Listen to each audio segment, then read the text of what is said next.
Interrupt your programming. This is a global emergency. All instructions will follow.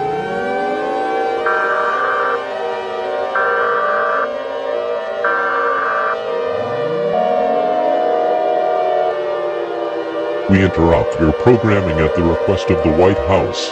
This is the emergency alert system. All normal programming has been suspended during this emergency. All EAS participants will follow activation procedures in the EAS Operating Handbook for a national-level emergency. The President of the United States or his representative will shortly deliver a message over the emergency alert system. Hello my fellow American. I am saddened to say that our world is coming to a horrific end. Earth has been knocked out of orbit and slowly heading for our sun. Temperatures were seen rising 250 degrees Fahrenheit to 300 degrees Fahrenheit. And temperatures around 400 degrees or higher. Other reports include power lines being fried by the rising heat and blood, gurgling screams and boiling flesh. You are advised to gather with loved ones and pets and embrace for the end. This station will sign off for the final time with the playing of the national anthem. May God save us all.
I live for the night.